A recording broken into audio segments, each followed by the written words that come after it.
چه خواهم ملک زیبایم، جای زادگاه تماشایم، ز آب چشم سارانت بخوردم تا زمستانت. توی سر چشمه کلها تو آب میدی بر خسبا، بر بران هم برو بگو چه خواهم ملک زیبایم.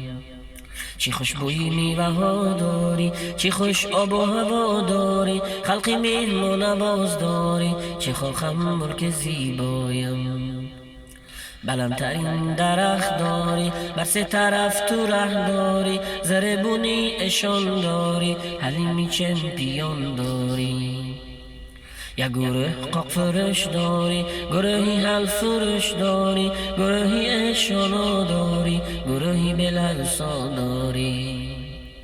کنی خاکی دگدون داری، عرضه ریشی سار داری، پنجم سه خواجگی داری، افسوس کی زمین نداری.